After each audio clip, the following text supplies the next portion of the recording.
కేవలం మీ బిడ్డ ప్రభుత్వం మాత్రమే. రైతన్నలకు ఏ సీజన్లో నష్టం జరిగితే ఆ సీజన్ ముగిసేలోగానే ఆ రైతన్నకు ఇన్పుట్ సబ్సిడీ ఇస్తా ఉన్న పాలన కూడా కేవలం మీ బిడ్డ పాలనలోనే, ఈ 58 నెలల కాలంలోనే. రైతన్నలను ఇంతగా తోడుగా ఉంటూ రైతన్నలను ఆడుకున్నది కూడా కేవలం ఈ 58 నెలల కాలంలోనే, మీ బిడ్డ పాలనలోనే అని చెప్పడానికి గర్వపడతా ఉన్నా. రైతన్నలకు అదనపు ఆదాయం ఉండాలని పాడి రైతులను సైతం, ఆ రైతన్నలకు, అక్క చెల్లెమ్మలకు పాడి పశువులు కొనించడమే కాకుండా అమ్ములను తీసుకొని వచ్చి కాంపిటీషన్ క్రియేట్ చేసి చంద్రబాబు మూసేసిన చిత్తూరు డైరీ లాంటివి కూడా తెరిపించి ఈరోజు పాడి రైతులందరికీ కూడా ఈ 58 నెలల కాలంలోనే ప్రతి లీటరు కూడా 10 రూపాయల నుంచి 22 రూపాయలు పెరిగిన మాట ఈ 58 నెలల కాలంలోనే మీ బిడ్డ పాలనలోనే అని చెప్పడానికి గర్వపడతా ఉన్నాను.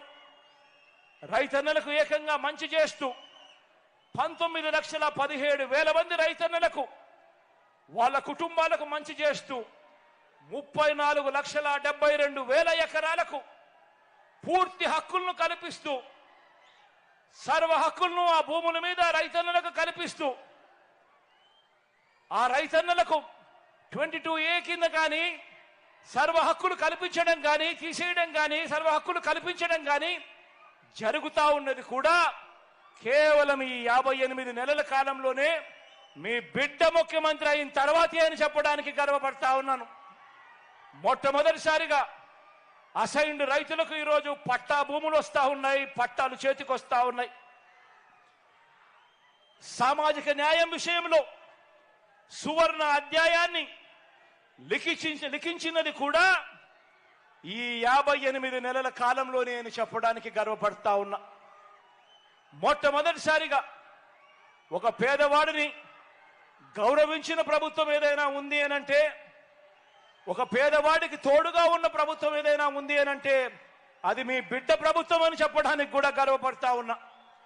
మొట్టమొదటిసారిగా నామినేటెడ్ పదవుల్లో ఏకంగా చట్టం చేసి మరి 50% పదవులు నా నా నా నేను పిలుచుకుంటూ, నా ఎస్సీలు బాగుండాలి, నా ఎస్టీలు బాగుండాలి, నా మైనారిటీలు బాగుండాలి, నా బీసీలు బాగుండాలి అని చెప్పి ఏకంగా చట్టం చేసి మరి వారిని పైకి లేపాలి, వారిని ఎదగనివ్వాలి అని చెప్పి 50% పదవులు వాళ్ళకే ఇచ్చేట్టుగా చట్టం చేసిన ప్రభుత్వం కేవలం మీ బిడ్డ ప్రభుత్వం.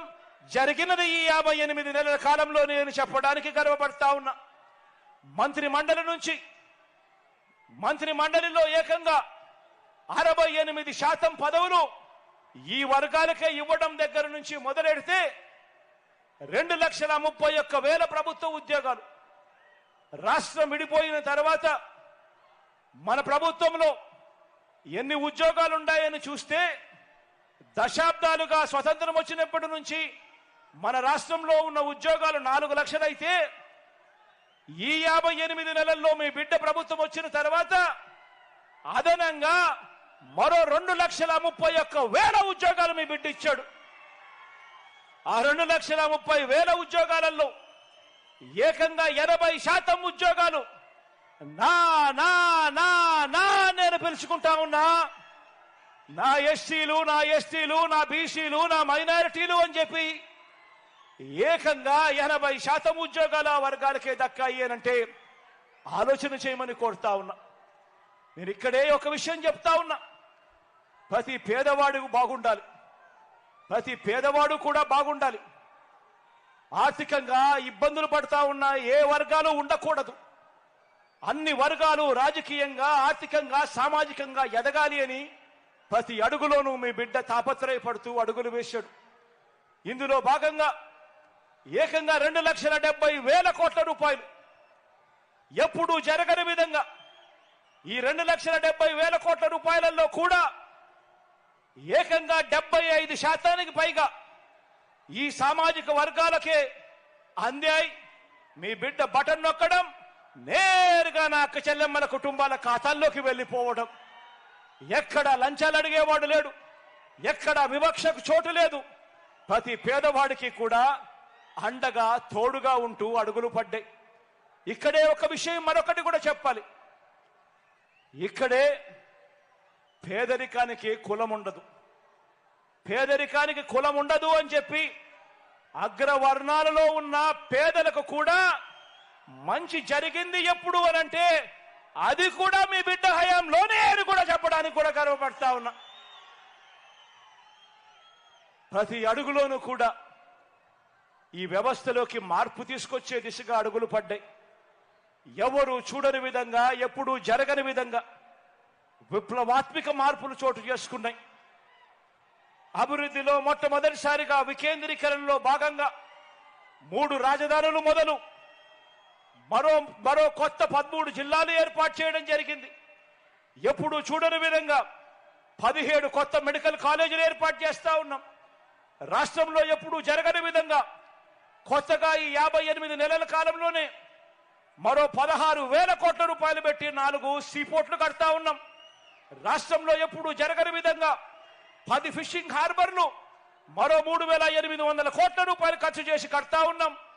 రాష్ట్రంలో ఎప్పుడు జరగని విధంగా 15,000 విలేజ్ వార్డు సెక్రటేరియట్లు ఈరోజు కనిపిస్తా ఉన్నాయి.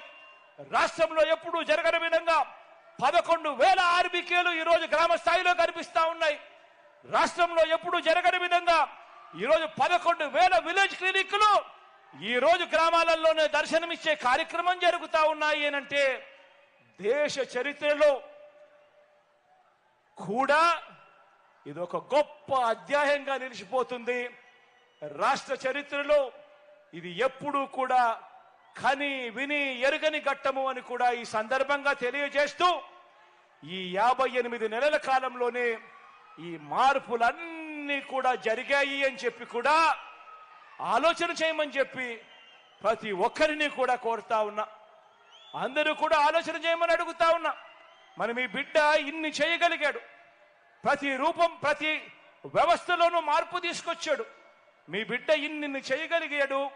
కానీ ఎందుకు 14 ఏళ్ళు ముఖ్యమంత్రిగా ఉన్న చంద్రబాబు నాయుడు గారు, 3 సార్లు ముఖ్యమంత్రి అయిన చంద్రబాబు నాయుడు గారు, 75 ఏళ్ల వయసున్న చంద్రబాబు నాయుడు గారు ఎందుకు చేయలేకపోయారు మీ బిడ్డ చేసినట్టుగా అన్నది ప్రతి ఒక్కరూ కూడా ఆలోచన చేయమని కోరుతా ఉన్నా. ఇదొక్కటే కాదు, మీ బిడ్డ తీసుకొచ్చిన ఇంకొక గొప్ప మార్పు ఏమిటో తెలుసా? మీ బిడ్డ తీసుకొచ్చిన ఇంకో గొప్ప మార్పు విశ్వసనీయత అన్న పదానికి అర్థం తీసుకొని రావడం మీ బిడ్డ తీసుకొచ్చిన ఇంకో పెద్ద గొప్ప మార్పు అని కూడా ఈ సందర్భంగా చెప్తా ఉన్నా. ఇంతకుముందు మేనిఫెస్టోలు అని అంటే చెత్తబుట్టలో పడేసేవాళ్ళు. ఎన్నికలప్పుడు మాత్రం రంగురంగుల మేనిఫెస్టోలు కనిపించేటివి. ఎన్నికలప్పుడు ప్రజలను మోసం చేసేవాళ్ళు. ఎన్నికలు అయిపోయిన తర్వాత చెత్తబుట్టలో వేసే సంస్కృతికి పూర్తిగా కూడా పక్కన పెడుతూ ఎన్నికల మేనిఫెస్టోలు, ఎన్నికల్లో మాటిస్తే ఎన్నికల మేనిఫెస్టోలో చెబితే మొట్టమొదటిసారిగా ఆ ఎన్నికల మేనిఫెస్టోను ఒక బైబిల్ గాను, ఒక ఖురాన్ గాను, ఒక భగవద్గీత గాను భావిస్తూ ఏకంగా 99% వాగ్దానాలన్నీ కూడా అమలు చేసి ప్రతి గడపకు వెళ్ళి చేసింది చూపించి ఆశీస్సులు తీసుకుంటా ఉన్న పార్టీ ఈ దేశంలో ఏదైనా ఒకటి ఉంది అని అంటే అది మీ వైఎస్ఆర్ కాంగ్రెస్ పార్టీ అని చెప్పడానికి గర్వపడతా ఉన్నా. మనం ఈ 58 నెలల్లో తీసుకువచ్చిన ఈ మార్పుల్లో 58 నెలలే మనకు పట్టింది. మీ బిడ్డకు ఈ 58 నెలలే పట్టింది. 58 నెలల్లో మీ బిడ్డ తీసుకొచ్చిన ఈ మార్పుల్లో ఒక 10% గాని లేదా వదిలే ఒక 5% గాని చంద్రబాబు నాయుడు గారు తన 14 సంవత్సరాల ముఖ్యమంత్రి పరిపాలన చేసినప్పుడు, 3 సార్లు ముఖ్యమంత్రిగా తాను పరిపాలన చేసినప్పుడు మనం చేసిన మార్పుల్లో కనీసం ఒక 10% అయినా కూడా చేసి ఉంటే ఇదే చంద్రబాబు నాయుడు, ఇదే ఎల్లో మీడియా అంటే తెలుసు కదా, ఇదే ఎల్లో మీడియా అంటే తెలుసు కదా, ఆ ఈనాడు, ఆ ఆంధ్రజ్యోతి, ఆ టీవీ5, ఇదే ఎల్లో మీడియా, ఇదే బాబును, ఇదే బాబు పోషిస్తా ఉన్న ఈ ఎల్లో మీడియా, ఇతర పార్టీలో పెట్టుకున్న ఈ చంద్రబాబు మనుషులు, వీరంతా కూడా ఏమనేవారే తెలుసా? వీరంతా కూడా ఏకంగా మనం చేసిన దాంట్లో చంద్రబాబు నాయుడు గారు 10% చేస్తున్నా కూడా వీళ్ళంతా కూడా ఏమని ఉండేవారే తెలుసా?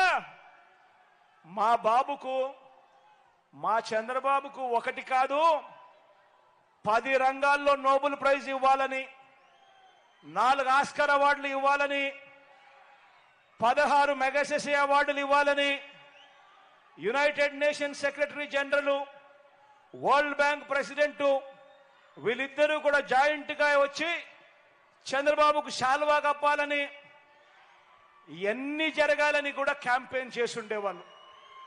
అవునా కాదా?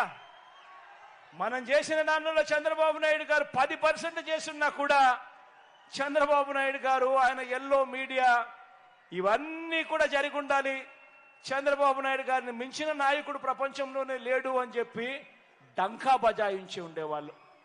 కానీ నాకు దక్కున బహుమతి ఏమిటో తెలుసా? కానీ మీ బిడ్డకు దక్కిన బహుమతి ఏమిటో తెలుసా? ఈ పథకాల వల్ల ఆ పేదల గుండెల్లో సంతోషం. మీ బిడ్డకు దక్కిన బహుమతి ఏమిటో తెలుసా? మీ బిడ్డకు సంతోషం కలిగించే విషయం ఏమిటో తెలుసా? ఈ పథకాల వల్ల ఆ పేదల గుండెల్లో సంతోషం, వారి మనసుల్లో ఆత్మవిశ్వాసం, వారి పిల్లల చదువుల్లో ఓ విప్లవం, వారి కుటుంబాల అక్క చెల్లెమ్మల సాధికారత, అవ్వా తాతల ముఖంలో చిరునవ్వులు. ఇవి జగన్కు కావలసిన అవార్డులు, జగన్కు కావలసిన రివార్డులు. దీనికోసమే జగన్ ఆరాటపడతాడు, దీనికోసమే జగన్ ప్రయాసపడతాడు. అందరూ కూడా ఆలోచన చేయమని అడుగుతా ఉన్నా. ఇదే చంద్రబాబు గారు 14 సంవత్సరాలు ముఖ్యమంత్రిగా పరిపాలన చేశాడు, 3 సార్లు ముఖ్యమంత్రిగా పరిపాలన చేశాడు. ఇదే చంద్రబాబు పేరు చెబితే, ఇదే చంద్రబాబు గారి పేరు చెబితే ఒక్కటంటే ఒక్క స్కీమ్ అయినా చంద్రబాబు నాయుడు గారు చేసింది మీకు ఎవరికైనా గుర్తుకొస్తుందా అని అడుగుతా ఉన్నా. ఇలా ఇలా ఇలా ఇలా ఇలా ఇలా ఇలా ఇలా ఇలా ఇలా ఇలా ఇదే పెద్ద మనిషి చంద్రబాబు నాయుడు గారి పేరు చెబితే తాను చేసిన ఒక్కటంటే ఒక్క మంచైనా గుర్తుకొస్తుందా అని అడుగుతా. ఇలా ఇలా ఇలా ఇలా ఇలా ఇలా ఇలా ఇలా ఇలా ఇలా ఇలా ఇలా 14 ఏళ్ళు ముఖ్యమంత్రిగా పరిపాలన చేసిన వ్యక్తి పేరు చెబితే ఒక స్కీము గుర్తుకు రాదు. ఆయన పేరు చెబితే ఆయన చేసిన మంచి ఒక్కటి కూడా గుర్తుకు రాదు. గుర్తుకు రాకపోగా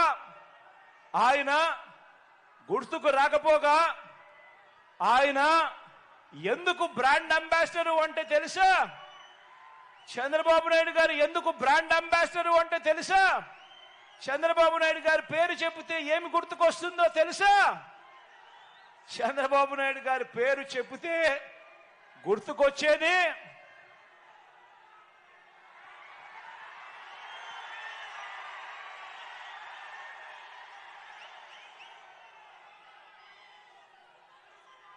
చంద్రబాబు పేరు చెబితే, రైతులకు బాబు పేరు చెబితే వ్యవసాయం దండగన్న బాబు గుర్తుకొస్తాడు. బషీర్బాగ్ లో రైతుల గుండెల మీద కాల్పులు జరిపిన చంద్రబాబు గుర్తుకొస్తాడు. రైతులకు బాబు పేరు చెబితే రుణమాఫీ అని రైతులను నిలువులా ముంచేసిన బాబు గుర్తుకు వస్తాడు. బాబు వస్తే కరువు వస్తుందన్న నానుడు కూడా గుర్తుకొస్తుంది.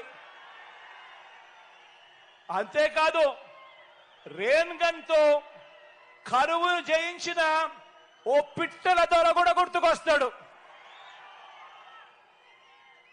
ఉచిత విద్యుత్ ఇస్తే తీగల మీద బట్టలు ఆరేసుకోవడానికి కూడా ఆ తీగలు సరిపోవు అని చెప్పి మాట్లాడిన అన్యాయపు మాటలు ఈ చంద్రబాబు పేరు చెబితే గుర్తుకొస్తాయి. ఇదే చంద్రబాబు పేరు చెబితే, ఇదే చంద్రబాబు